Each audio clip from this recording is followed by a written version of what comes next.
Okay, it is the top of the hour, and I like to start on time and, most importantly, finish on time. Hello, and welcome to today's webinar presented by Veritext Legal Solutions. My name is Mike Murray, and I'll be talking, both, I guess, through today's webinar. I am the Director of Client Solutions here. I work part of the time with our clients, such as yourselves, talking about and exploring new technology, and the other half I work with internal teams to create some of that new technology. Before we actually jump in, I'd like to go through some housekeeping items. So first of all, hopefully you're all dialed in and can hear me, and then you are muted to prevent feedback. But we do love interactivity, and we have a huge number of people on today, which is pretty exciting. So if you have any questions, go ahead and use the question pod.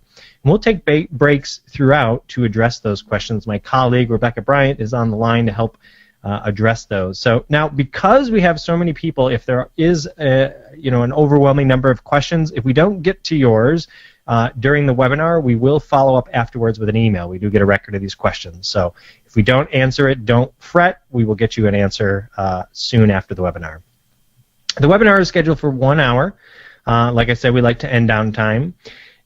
Supporting links and documentation will be made available via email within 48 hours of this webinar. Now, please keep in mind that there are a lot of people on today's webinar. It does take us a while to process everyone's paperwork. So give us about 48 hours until you receive your CLE credit. If after 48 hours you haven't received anything, feel free to reach out to us. At the conclusion of this webinar, there will be a short survey that you do need to fill out for credit because we need to get your the state you need credit in, your bar number, a bunch of other questions. So do not race out of here or leave early because you won't be able to get CLE credit unless you stay till the end. This is one of many CLEs we provide here at Veritext. If you'd like to register for more of them or see our entire class lineup, you can visit veritext.com/CLE. All right, housekeeping aside, let's jump in. Testimony. A central component to all litigated cases. It's meant for attorneys to obtain pieces of the story and then retain it for evidence. The problem is those stories have become more complex as technology evolves, and the way attorneys capture and preserve that evidence is changing. In some of our other CLEs, we look at innovative ways to capture screen activity on computers during a deposition, how to use paperless exhibit tools, even how to conduct virtual depositions. But we haven't looked at the actual process of capturing the testimony itself. And that's what we're going to do today. We're going to examine how the actual record is captured, preserved, and how that landscape is changing, and then most importantly, how it is affecting, or how it will affect your cases. So, let's get started. The goal of any deposition is to take what is said here in the deposition room and ensure that it is accurately transcribed in an official certified transcript. A transcript that can later be used in trial or otherwise. Traditionally, this has been done by a stenographic reporter, an individual authorized to put the witness under oath and then trained to write verbatim in stenography what is said during the deposition. What's interesting is to most people, what happens between when the reporter writes at the deposition and when the final certified transcript is delivered to their office is a bit of a mystery. So before we look at new capture methods that are emerging, let's look at the stenographic reporter's workflow.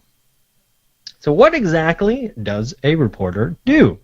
Well, here is a timeline of a typical deposition, the whole process. I'm going to take you through step by step.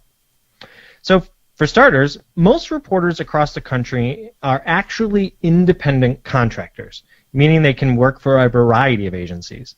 Therefore, usually days leading up to the deposition, they'll need to accept the job, and a lot of them do this from mobile apps on their phones since they're out and about taking depositions frequently. The next part you are probably familiar with. This is where they actually write the deposition. This is where they sit down and write everything that is said, as long as you're on the record. And you may not know this, but the world record for stenography is 360 words per minute.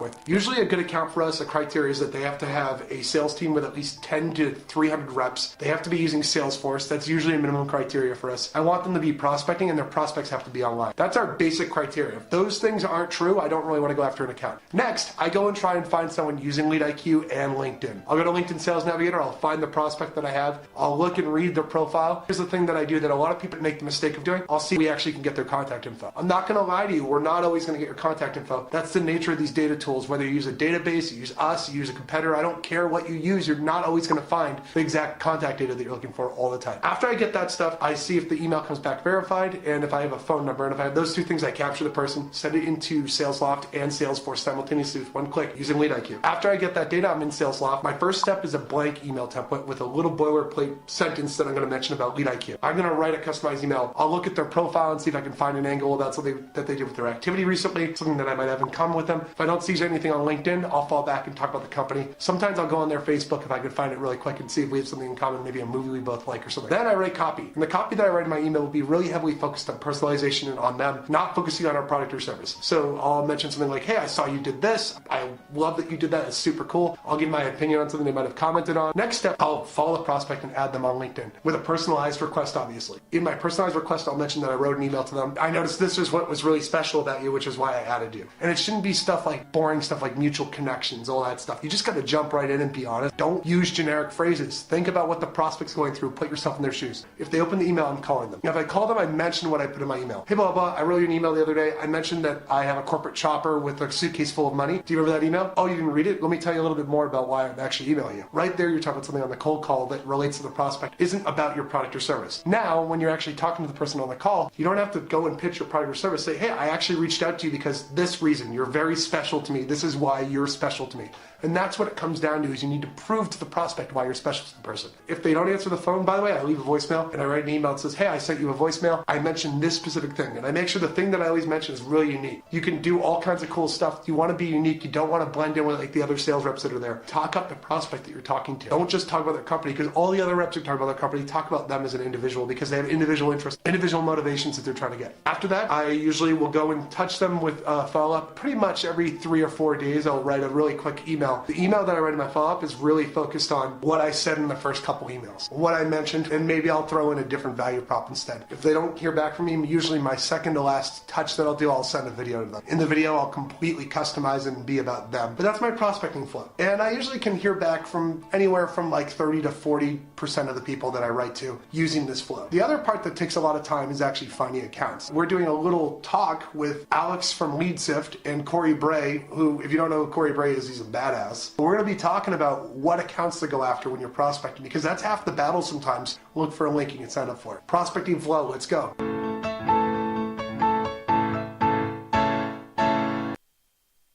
I want to talk about prospecting flow. It's a super important thing that people don't talk about when you're doing code section of the CLE. I realize there are probably people from all 50 states on this CLE, but unfortunately we don't have enough time to go through all 50 states. So I'm just going to focus on these 4, as they're the ones feeling the most pressure. But keep in mind that a lot of states are going to be very similar. And this is something that the industry is really grappling with. The DRA, is the Deposition Reporters Association of California, commented about, or said about this shortage, that there is an unprecedented shortage of reporters in California.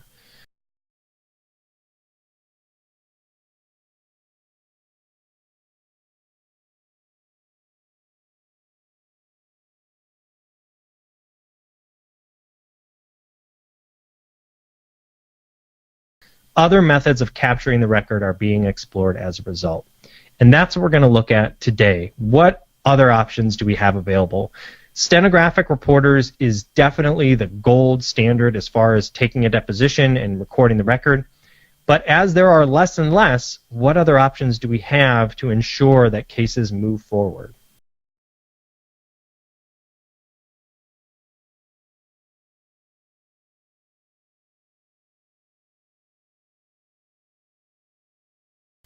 And not to mention, we're ethically obligated to be aware of the change. If you look at the ABA model rules, it says to maintain the requisite knowledge and skill, a lawyer should keep abreast of the changes in the law and its practice, including the benefits and risks associated with relevant technology.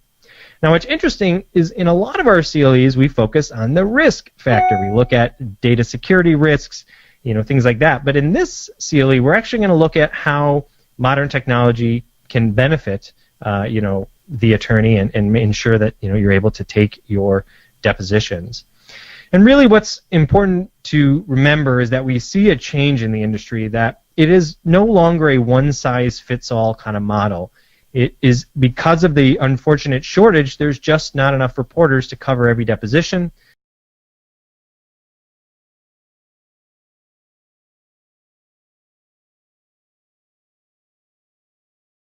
So varying depositions may need alternative capture methods, and that's what we're going to look at.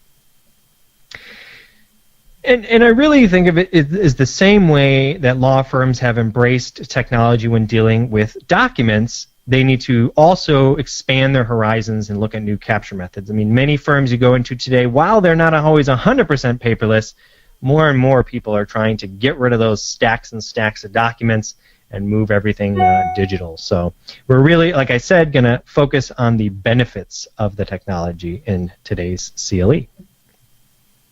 So that said, what are available ways to capture testimony?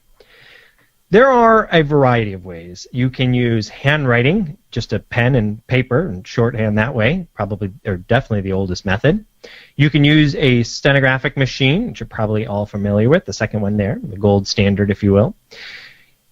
You can use digital recording equipment, and we will talk more about that in a moment. You can also use a mask reporter, and this is interesting. They use that mask you see down there at the bottom, the 1, 2, 3, 4th one, to actually repeat all the testimony that's said, and the computer then voice transcribes it into a transcript.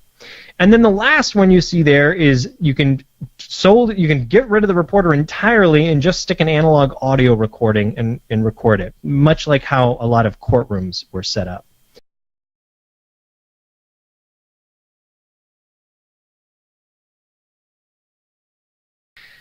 But let's take a look now at each one and really dig into it here. So first, handwriting, the oldest capture method. Some of the pros is that it is a very low technical requirement, but a lot of cons on this one. There's no real time, there's no roughs, there's no backup, it's a slower turnaround time, it's a very uncommon skill. Handwriting is really, I don't think, optional.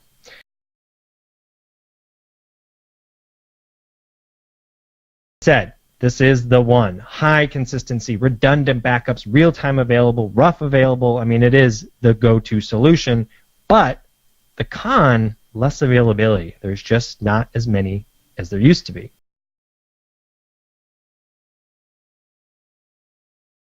Digital reporting. This is recording everything with digital audio equipment. The pros here, high consistency, redundant backups, and highly efficient. Some of the cons, there's no real-time yet, and there's no rough drafts yet.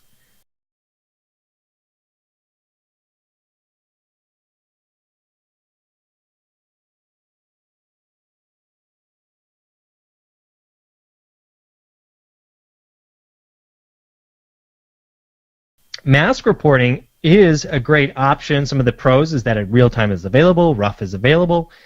The big con, can be a little distracting, having somebody repeat everything, but I think the bigger one is that it is far less common. It's even less, there's even far, far fewer than stenographic reporters, so it's just not a viable solution. How about analog recording, getting rid of the reporter entirely? The only pro here is that it's inexpensive, but everything else is horrible. This is the worst way to do it, and I think this is why recordings have gotten a real bad name.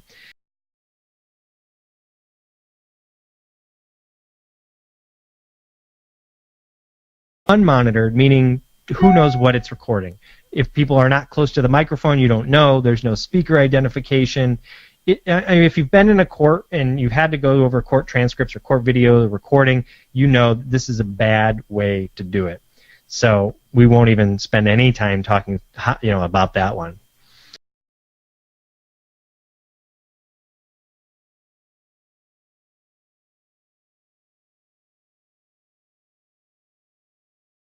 So if we look at the chart on all the available options that you could potentially use for a proceeding, clearly stenographic reporting has worked very well for our industry and will continue to be the go-to solution.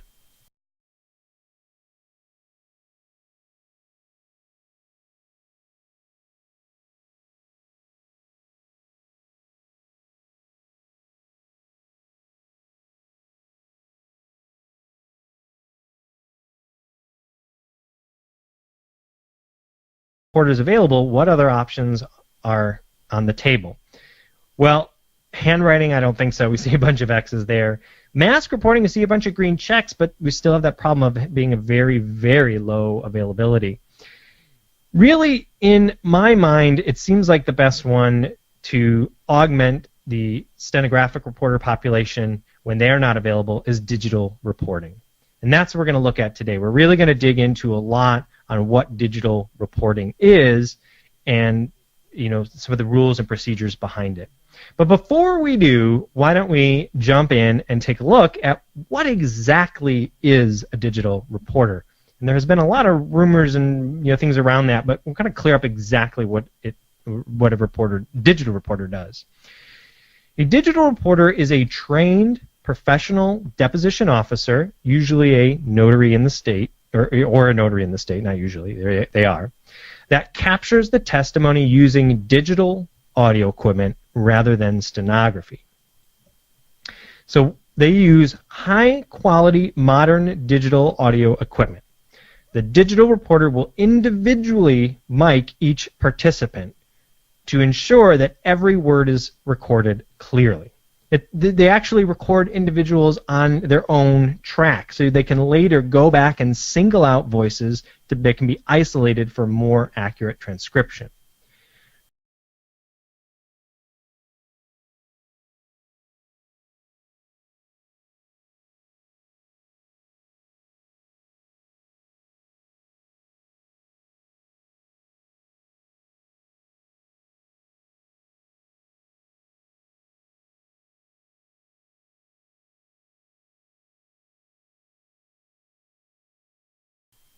New technology has made digital reporting not only a viable solution, but one that is, nearly on par. Separately, there is a backup. This is so important to remember, that there is not just one recording. There is a separate backup system, so it is redundant. So if something was to happen to this equipment, the deposition still would be recorded.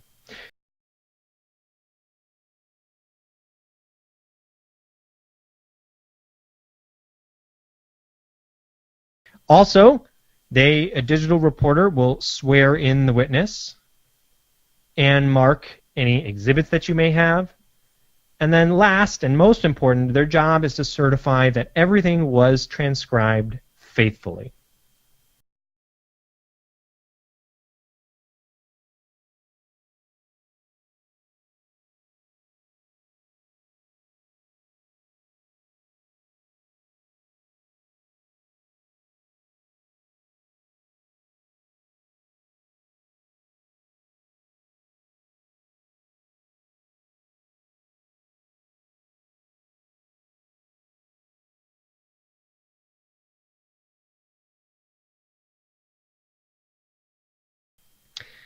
So you can see, as far as the setup, there isn't a huge difference in the setup as far as a stenographer. Don't even realize that it's not a stenographer there, since they have the computer. They're taking copious notes and making sure that everything is recorded.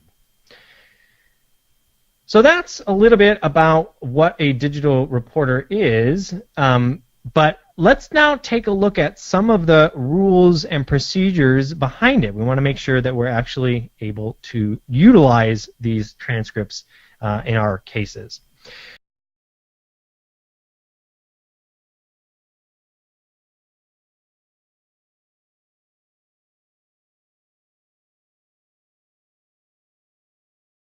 Our goal and our purpose for this section is not to provide legal advice, but to draw your attention to the various code sections for your own interpretation, which may align with our perspective or it may not. Regardless, we found that these code sections are often not known by attorneys, which is why we want to bring them up and present them today.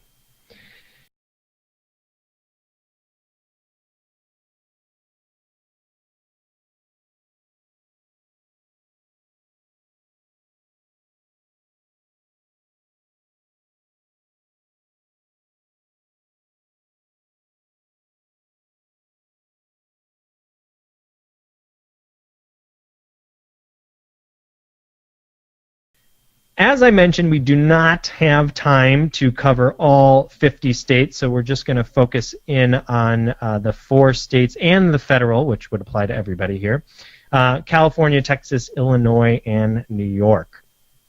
And I want to say, as we go through this section, we don't have all the answers. This is an important topic, though, that is directly impacting the industry, and I think it needs to be discussed, and I think it's why it's such a great CLE topic. The changes are so new that in most states the code has not even caught up to the changing labor pool, let alone the technology. So let's start with federal.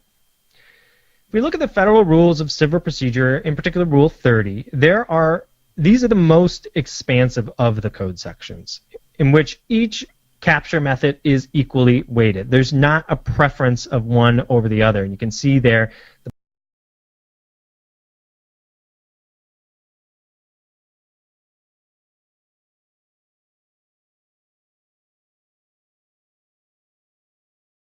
party who notices the deposition must state in the notice the method of recording the testimony. Unless the court orders otherwise, testimony may be recorded by audio, audio-visual, or stenographic means.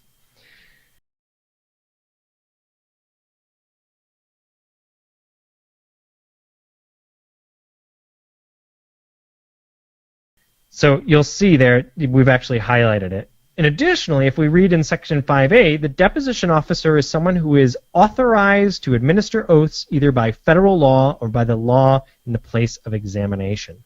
So this could refer to a stenographer as well as a notary. You'll also notice that the parties can stipulate as to the deposition officer.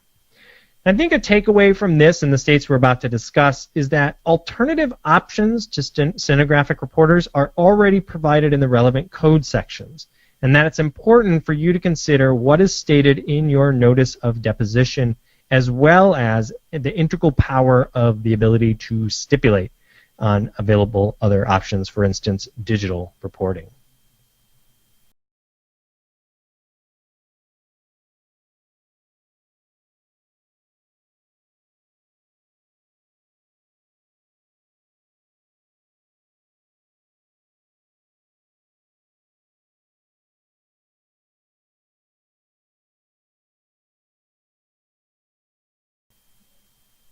Okay, let's now take a look at California. This is the state facing the biggest shortfall of stenographic reporters.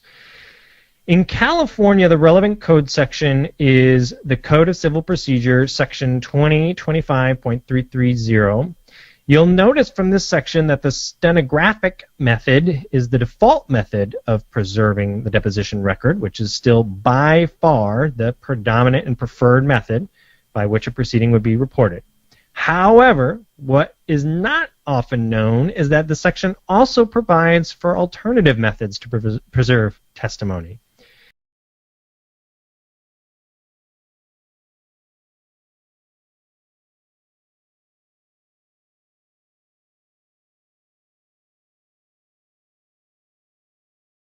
As prefaced in Section B, the parties can agree to alternative methods of preserving testimony, which is outlined in Section C, providing the party noticing the deposition may also record the testimony by audio or video technology if the notice of deposition stated an intention also to record the testimony by either of those methods, or if all the parties agree that the testimony may be recorded by those methods. So again, we can see a stipulation can take care of that.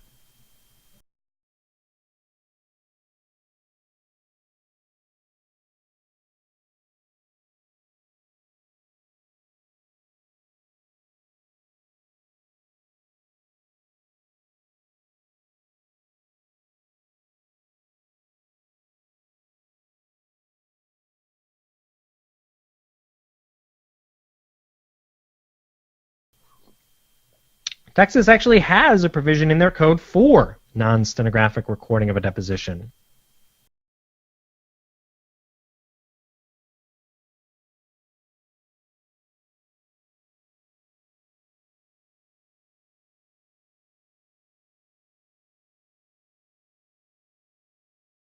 It's the same thought process, though. Under Texas Code of Civil Procedure it actually differentiates and specifically states the process by one goes about noticing and utilizing non-stenographic reporting methods to preserve testimony. Again, it is in the content of the notice of deposition that is central to providing notice to all parties of this intention, or at the very least, reserving the right to utilize a non-stenographic reporter. Hopefully you're catching a trend here of updating the notice.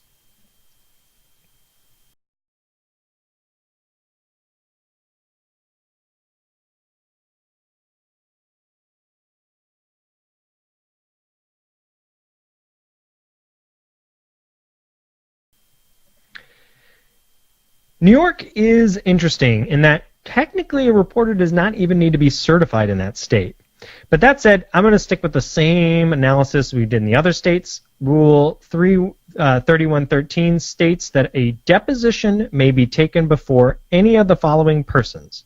A person authorized by the laws of the state to administer oaths. So for New York, according to RPP 301, notary public is also included in that. So as you can see, the testimony may be recorded by stenographic or other means.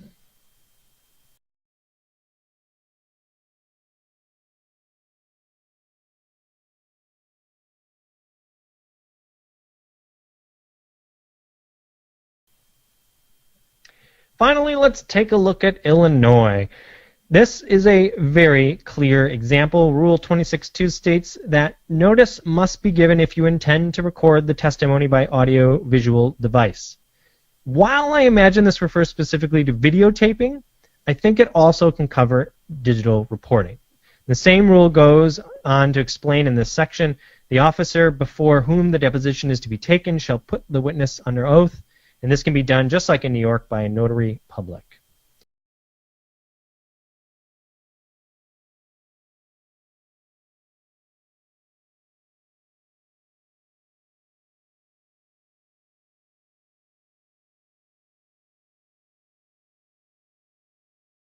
So I hope you can see a clear trend here with just this small sample size that digital reporting can be used in most states with a simple addition to your notice and a potential short stipulation on the record. Obviously, though, every state is different, so I hope this gives you some direction. What changes, I kept mentioning changes to the notice. What changes would we actually make to a notice? Again, I want to reiterate that we are a court reporting company and your deposition notices are your responsibility and the responsibility of the attorneys in your office. However, I wanted to share some of the ways we have seen people modify their notice simply by adding this line here, reserving the right.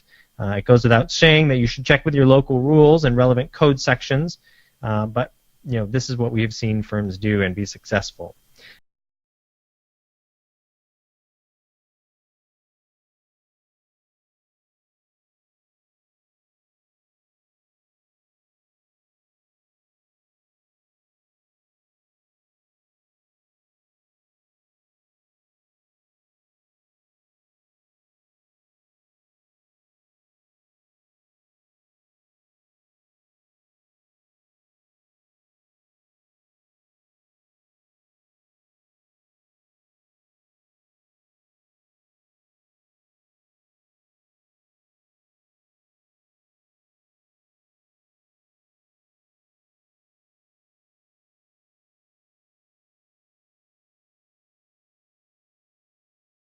The same way that firms used to add the real time into their boilerplate notice, we see a lot of firms adding this in there as well, so they at least have that option come time to deposition. If there are no stenographic reporters available and you still need to go forward, you'll be able to use a digital reporter.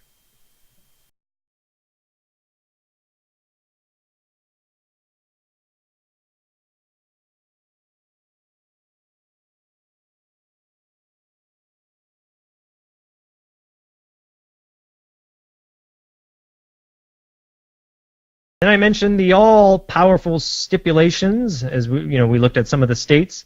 And much like your notice, we're not giving you a script, rather just assembling what we've seen in the field But this is a stipulation that we've seen put on the beginning of the deposition on the record that's been effective here. So I'll just leave that up on the screen there for a moment.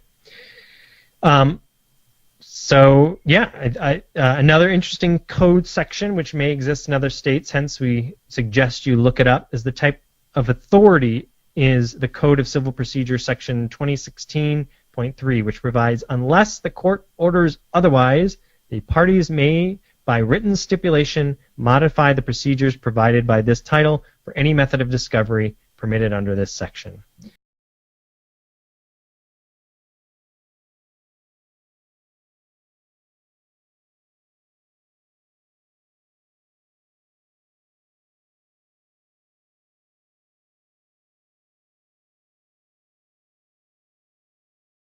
So, so just a little bit about the code. Again, we recommend you look at your specific state's code. That may add a little more light to that. All right, we're going to now go into my favorite section. With any change in an industry, there's always a lot of rumors flying around, some things true, some things not true. So I thought I'd take a cue from my favorite TV show, Mythbusters, and we're going to call this section Mythbusters Testimony Edition. We're going to take a look at some of the myths and rumors and things that we have heard out in the field and see if there is any truth to those. And then we'll take a little question break right afterwards. Number 1.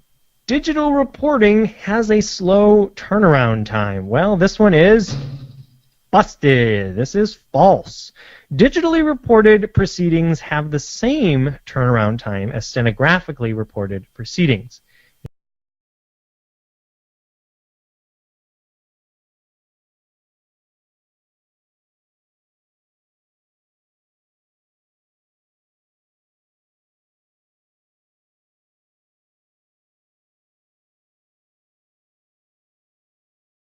Multiple transcribers, digital reporting actually has the potential to be faster than other methods of reporting.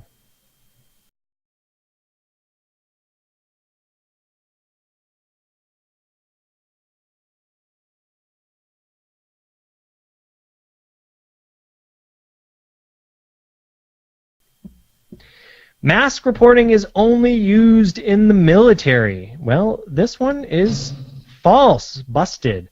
While it's not as common as stenographic reporters, mask reporting is used in many states, particularly in the Southeast. Just unfortunately not enough for the whole nation.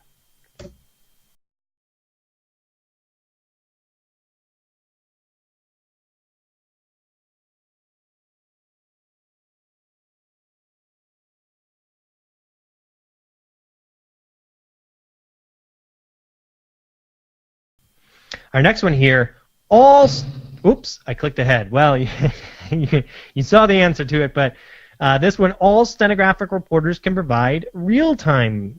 This is not true. This is busted.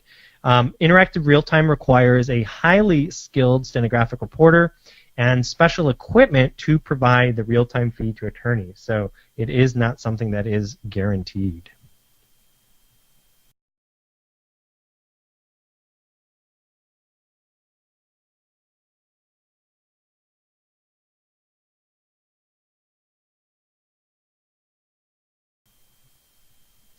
All stenographic reporters are certified. Well, let's see if you remember this one because I did mention it earlier. This one is busted. It is false. While the vast majority are certified, some states, for example, New York, don't actually require court reporters to have a certification.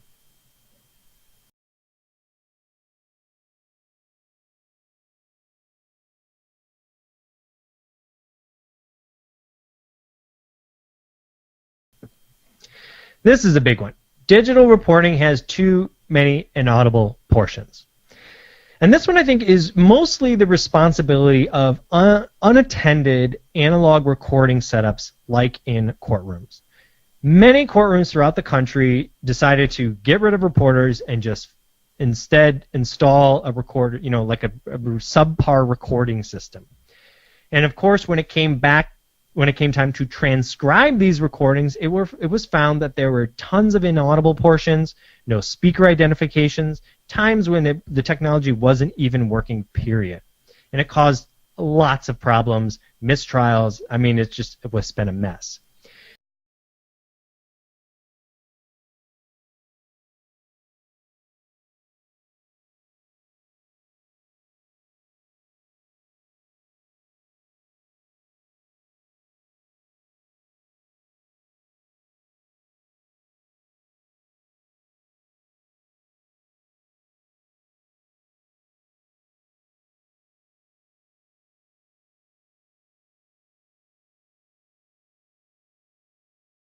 This is very different. That setup is very different than digital reporting. So this is actually busted when it specifically refers to digital reporting. With the current technology and the use of more sensitive and accurate microphones in conjunction with the trained technician, which is so key, there has to be somebody there running it. The results are far better in clarity with fewer inaudible portions, and you have somebody there who's able to monitor it. So I think this is a huge, huge, huge one. Do not confuse digital reporting with the subpar setups that you've seen in a lot of courtrooms. Those are totally not good, not worth it. There are no readbacks with digital reporting. You want to hear that again? Well, with a answer again, a stenographic reporter would just look at their notes and read it back. But how does a digital reporter do that? Well, I actually think this is kind of cool. They do what's called a playback, where they actually play back that portion of the testimony in the actual voices of the people who are asking and answering the questions. I kind of think of it like TiVo for a deposition. You can just rewind it and replay it. So it does enable you to do readbacks. It's just slightly different, and I actually think kind of cool that way.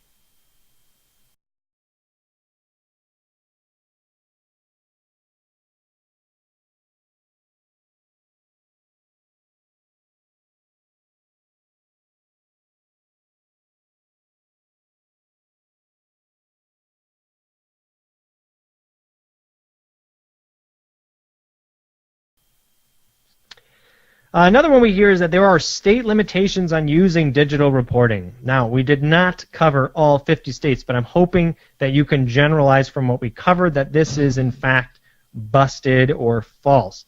Many states enable a simple addition to your deposition notice and or a stipulation by all parties on the record to enable the use of alternative capture methods.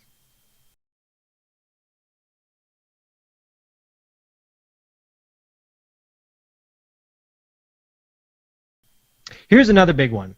There's nobody in the room. It's just a recorder, and that's it. By now, I hope you all know that this one is busted. And this is also a really good point to bring up, is that not all digital reporters are created equal. There are very low-cost providers out there that are doing probably what I would think is a bad idea of just putting a recorder out there with no professional officiant or anything like that. And you need to stay clear of those. Those are going to give you the same quality as the courtroom.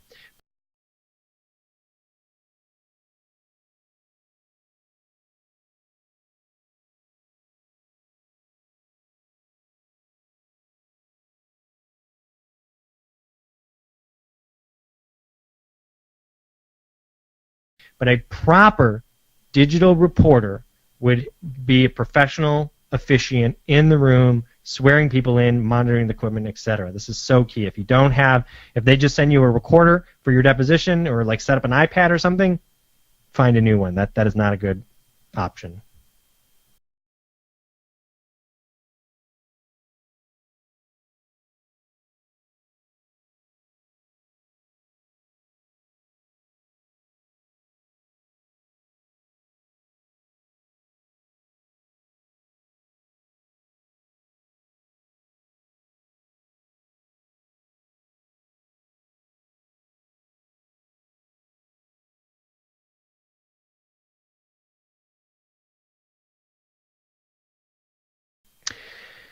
Alternative capture methods have security issues. This, given the sensitive information contained in many depositions, it is critical that no matter what the capture method, it is secure every step of the way.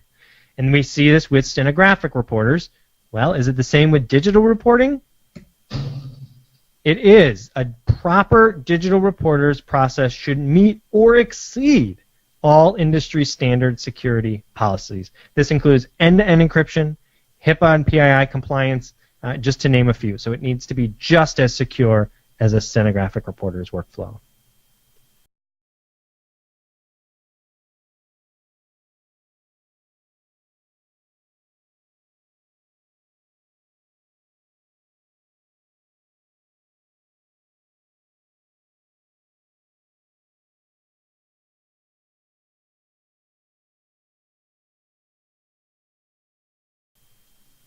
Alternative capture methods are less expensive. Well, like I said, you may have heard of some super low-cost providers out there where I think they just set up an iPad at your deposition or something, but I would be leery of that.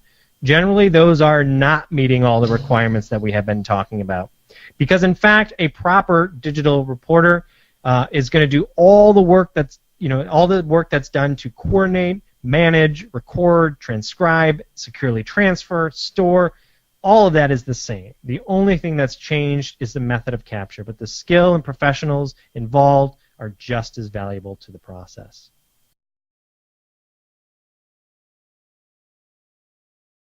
Which takes us into our next one. Digital reporters are not professional.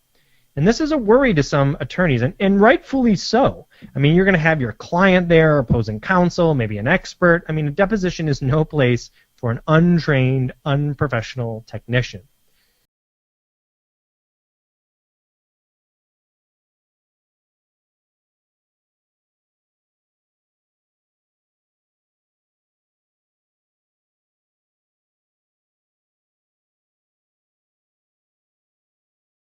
And thankfully, with a proper digital reporter, this is busted.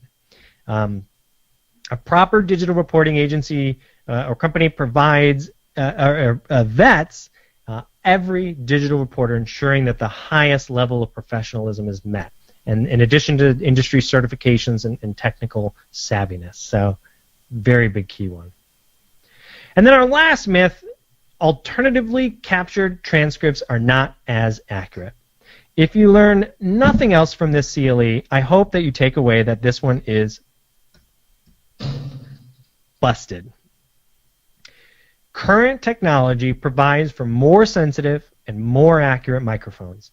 In conjunction with trained technicians and individually mic'd participants, this results in better clarity recordings, ensuring you get an accurate record. So, why don't we go ahead and take a question break here before we dive into our next section. So hopefully I have my colleague Rebecca on the line. Is there any questions, Rebecca? And keep in mind, if we miss your question, we will address it later on. You know, Mike, we haven't gotten any questions yet. Oh, okay. Well, great. Either I'm doing a great job teaching or everyone's asleep. No, I'm just kidding. Okay. All right. Well, then we'll truck on ahead. Which takes us into our next section here. I keep mentioning about, not all digital reporting providers being created equal. You have various levels of, quality and service, and depending on the agency. So this section is just things to remember, or questions for your vendor, things to think about when you're looking for a digital reporter. So the first one is, are there individual mics per person? This one is imperative. If you want a clean recording, if you don't want things to be missed, every person has to have their own lapel microphone, not just an iPad setup, not just a video camera. It's really got to be key. Is there someone in the room, and are they professional? I think we've talked a lot about this, but it is going to be critical. You don't want an unmonitored recording. Then you'll be back in the same with courtrooms. You want somebody there monitoring it, swearing people in, running it like a professional deposition. It's important to confirm the turnaround time. Some of the things we see other low-cost providers doing is ship the recordings offshore for transcription. Not only leads to lower quality, but can also lead to longer turnaround times, even security issues. So you would definitely want to ask that. Do I need language for my notice? They may not always have the answer for you. I mean, ultimately, it is you and the attorney's responsibility. But one of the things that we're able to do is see a lot of notices, and we can kind of share what we have seen out and about. So I think that's a good question to have. How are readbacks handled? You want to make sure that they have the ability to do a readback, or in digital reporting sense, a playback. And you also want to make sure that the speakers are identified properly, and so that everything will be transcribed properly. Do they have redundant systems? In my opinion, this one is critical, actually, for any reporter. We know that computers break. It happens to everybody. So they need to have multiple recording devices so that if something happens to the main system, you're not going to lose your record. You need a completely separate and redundant system. And so some of the low-cost providers I do not think are doing this. You just want to make sure that there is redundant systems in your deposition.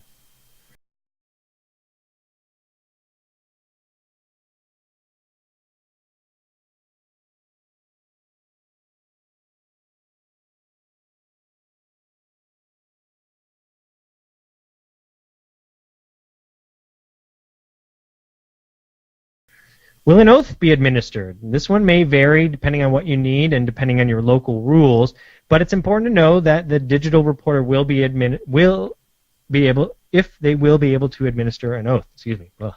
So we want to make sure that they're a notary in the state where the deposition is occurring. Which kind of takes us into our next one. Are they a notary? I think is a good question to ask. And then the last question is about security. Is there end-to-end security with the transcripts? And, depositions may contain social security numbers, addresses, bank account information, health information. I mean, the list goes on and on. You've got to make sure that it is being handled carefully every step of the way. Whether it's from coming off of a stenographer's machine or a digital reporter's machine, you want to make sure that your provider has the latest and greatest security so none of your data is floating out there, putting you or your clients at risk.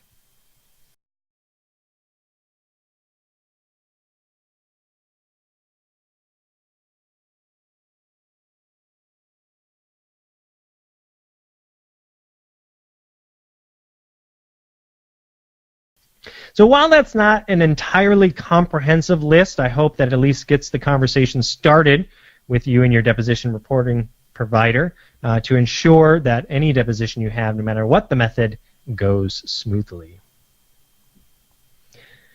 All right, in this section, we have talked about different types of capture methods, and I thought it would be useful to show you which type of capture method is best applicable. Now, again, the gold standard is a stenographic reporter, and of course, if one is available, that's going to be the first choice every single time.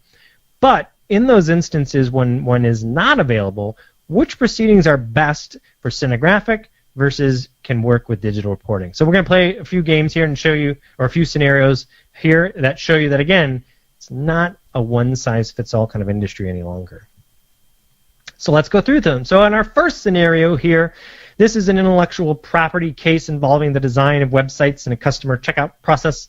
A lot of technical terms, at least 5 attorneys in the room, two of whom would like a real-time feed from the reporter.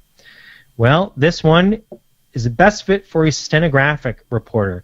And the big giveaway there was the real-time feed. If this was a deposition reporter, a digital reporter, you would not be able to get that real-time feed. So in this instance, stenographic reporter.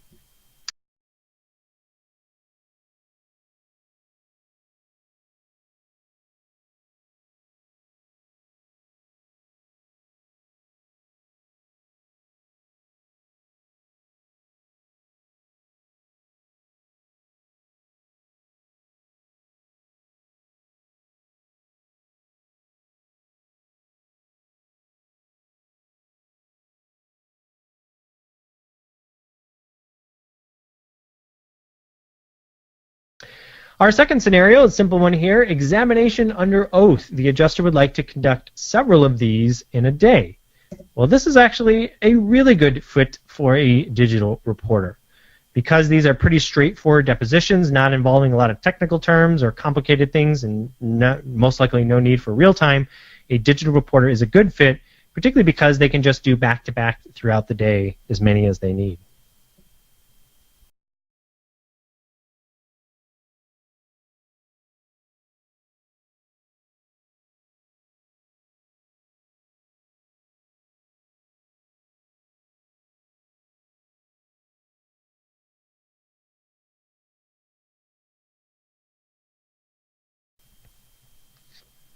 Our next scenario is a workers' compensation case. Half Foods, get it, is being sued by an injured employee. The deposition will be short and routine with no need for a rough transcript or a real-time feed.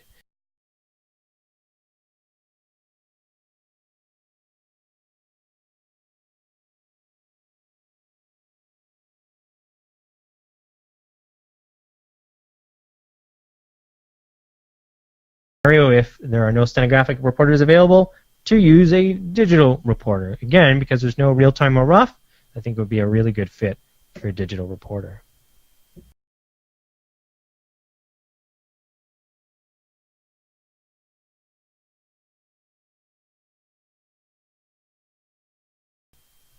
Scenario number 4. This is a business litigation case in which a deposition of an employee to establish a chain of custody on some exhibits.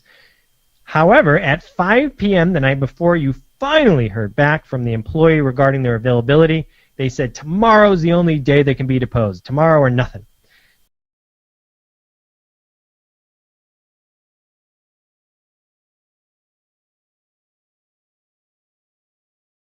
Of course, because of the labor shortage, there are no stenographic reporters available on such short notice. So, what do you do for this scenario? Well, if you want that deposition to go forward, I think a great alternative would be a digital reporter.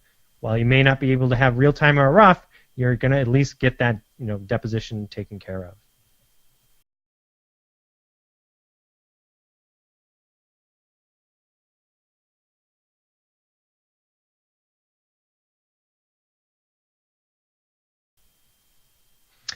Here we go in this one, Piggy Bank, or what did I have there? Banks R Us versus Piggy Bank. The deposition will be of a financial expert. It will cover complex topics. This is an important witness, so there will be at least 8 attorneys in the room. Well, this one is definitely a really good fit for a stenographic reporter. And really the key is those 8 attorneys in the room. If the potential for anyone to order rough or real time, you want to make sure that you have that stenographic reporter available. And then our last scenario, a forest fire in which the power company is being sued for starting the largest wildfire in California history. And attorneys are not sure if they will need a rough transcript. And so for this one, particularly because they're not sure, I would recommend a stenographic reporter. So you can see a variety, and I hope this exercise helps guide you in requesting the right type of reporter for the right job. And in actuality, it really shouldn't be your responsibility. It should be the reporting agency's responsibility to guide you in the best direction. But that said, I think it is useful for you as the attorney to know ultimately, who and how your deposition will be taken. And it's good to know which is the best fit for each scenario. And really, the biggest thing I hope you take away from this last section is that it is not a one-size-fits-all kind of service any longer. It really depends on the availability and the type of proceedings. All right, let's now move on in our closing 15 minutes here to some of the logistics around this. Because this is new, I thought it would be helpful for you to see how these rooms set up, how the actual setups are conducted, and so you know what to expect. So first, let's take a look at a stenographic deposition. This one you're probably all familiar with. Generally, you have your witness. Next to them, you sit the reporter so they can swear them in and hear clearly. Across from the witness is the questioning counsel, and then all the other attorneys kind of file in down the table. When there's an exhibit, the questioning attorney will give it to the stenographic reporter, who will then apply an exhibit sticker and then give it to the witness, and then you can pass out courtesy copies to everybody else in the room. If there is a videographer needed, if it's a videotape deposition, everyone kind of just scoots down, and the videographer is generally right across from the witness to get a nice clear shot, and then everybody else, like I said, kind of just files in down the table. Okay, well, that was a stenographic reporting setup you're probably familiar with, but what about a digital reporter setup? Well, let's take a look. Well, you have your witness there, then you have your digital reporter sitting where the stenographic reporter would be, and then everything else is pretty much exactly the same. If there's an exhibit, the questioning attorney would give it to the digital reporter, who would mark that exhibit and then give it to the witness, and then, just like before, that attorney can hand out courtesy copies to all the different parties. If there is a videographer, which you can use a videographer in addition to a digital reporter, same exact thing. Everyone just kind of scoots down, and the videographer sets up right across from the witness.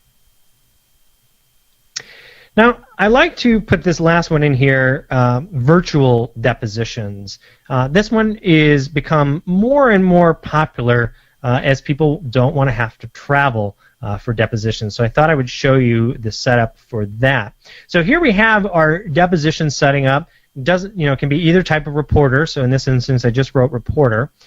Now, with a virtual deposition, though, not everybody's in the same room. In fact, they're usually spread out across the country, if not around the world.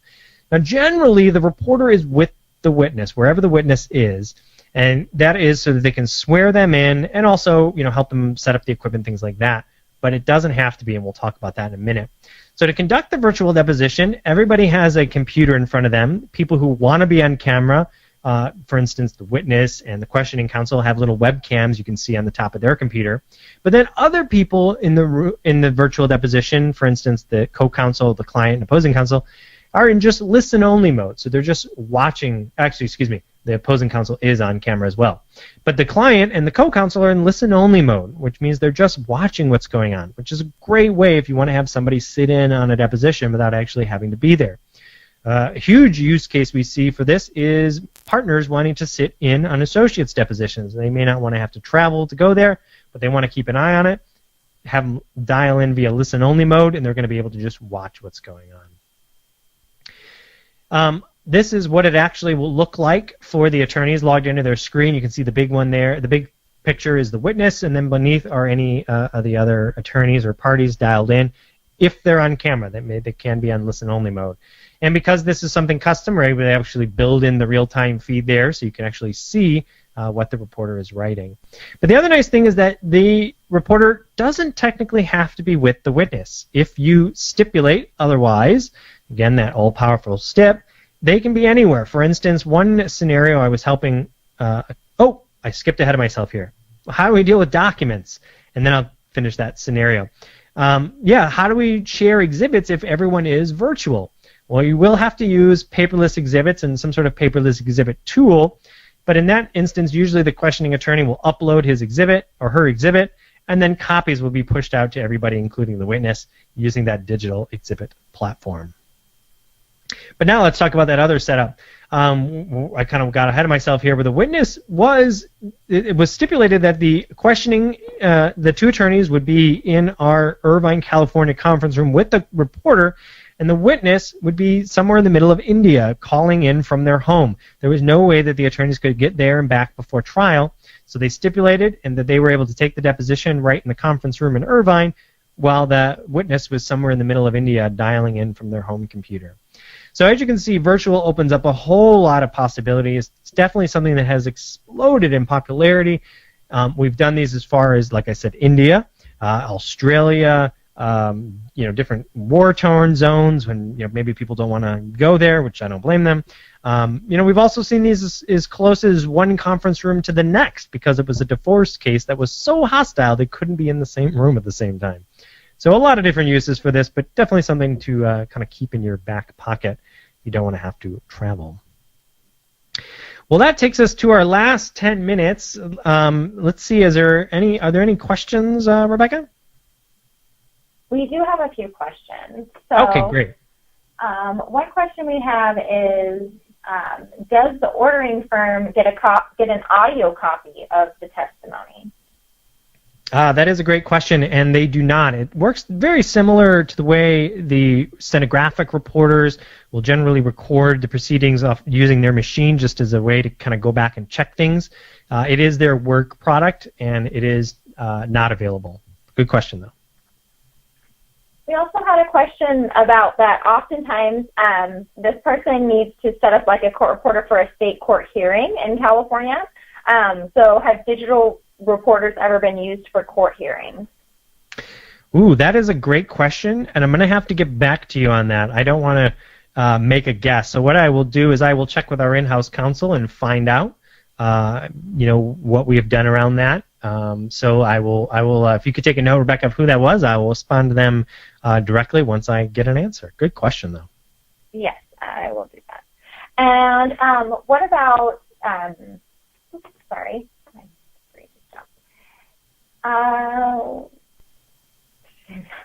So can virtual depositions also be taken by a digital reporter? Yes, great question, and yes, they can. You would simply have the digital reporter in place of the stenographic reporter. Now, keep in mind, you wouldn't be able to do the real time like I showed in that screenshot, but that's purely optional anyway, and you would be able to use a digital reporter. So, good question. Okay, we have a lot of other. One question is, how is digital reporting being transcribed? If I understand the question correctly, it's generally just done with a transcriptionist, and then this certificate in the end, you have a certificate of the digital reporter, and then you also have the certificate of the transcriptionist to ensure that it has been transcribed accurately.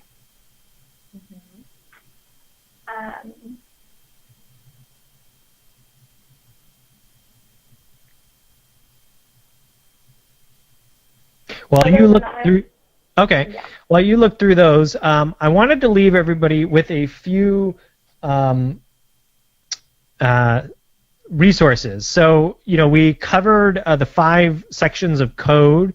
I've included those links on the screen. To be honest, if you just Google them, it's really a lot easier.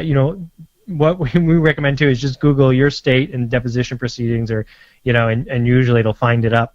Or it'll pull it up, but here are the actual links if you'd like them. And then these I really like to put up here. So one of the things that we spend a lot of energy and effort in is fostering more stenographic reporters. We work very closely with the National Court Reporter Association, being a platinum donor. There's also the American Association of Electronic Reporters and Transcribers. That's the association for digital reporters. But then there's another one down there that I haven't talked about called Project Steno. And this is something that is near and dear to our heart. This is to help get more students into stenography. So if you know people, young people, or people looking for a career change, or you yourself are interested in being a stenographic reporter, if you go to projectsteno.org, you can learn a lot more about where to go to school, how to learn it, and we're very active in that. So we're doing everything we can to increase the number of stenographic reporters out there, but in the meantime, we're also realist in ensuring that your depositions are covered, and that really was the goal of today's presentation, to look at the available options that are out there. And so to close, I thought we'd bring it full circle and take a look at the process again. We'll take a look at the same thing we did with the up there you see at the top, the stenographic reporter, but now let's take a look at the digital reporter's process, and we'll kind of compare the two. So first you have both the reporter accepting the assignment. Now, most digital reporters are also independent contractors, and they have a mobile app that they would be able to accept the assignment. Day of the deposition, it would either be written in steno on a stenographic machine, or it would be digitally recorded by a digital reporter. And then after that, while the reporter's rough transcript goes to a scopist, the digital recording from the digital reporter would go to a transcriber, who would then transcribe the proceeding. Once both of those are finished, they're sent back to the respective reporter to ensure that everything has been transcribed accurately. Those are then securely sent into the reporting company's office, where those files are created, all the various file types, things like that, including printing out and binding the official transcript and the certified copies, and then those are put into a box and shipped out to you. And so you can see that there isn't a huge difference on what on the process. And I think it's really important to remember that at the end you still receive a certified transcript. A transcript that will serve as a verbatim record of what happened in the deposition room, which I think really brings us full circle. The purpose of a deposition is not to focus on the method on how it's captured, but rather the content of that transcript and how it will help you tell your story, whether it's in a motion or ultimately even in trial. The landscape in the industry are changing. We hope this class brought some of the aspects of that change to light for you. Like any industry, there will be an adjustment period, but then I'm sure everybody will return to business as usual. Until then, we will keep a very close eye on this topic and continue to bring you classes like this that will help all of us adapt in this ever-changing field. Thank you all very much for attending today's CLE. Now, don't go ahead and close just yet. I'm going to jump to the next slide here with a little housekeeping, and then we will do that survey. Some of the states do require a CLE code. Now, this is not the course number or anything like that. This isn't what you're going to apply, on your CLE paperwork. This is basically to prove that you were paying attention. So if your state requires it, the CLE code is update notice. As soon as I am done here, I'm going to close this webinar. That survey should pop up. If the survey does not pop up, go ahead and email us at webinar@veritext.com. So right there in the middle, hopefully you see that. Also, after 48 hours, if you don't receive anything, you can go ahead and email webinar@veritext.com. Thank you all so much for attending today's webinar. We hope to see you on a future webinar. And if you have any other questions, go ahead and email us. And like I said, if there was any questions we missed today, I'll go back through the whole question pod and address those directly to you. Thank you all very much, and have a wonderful day.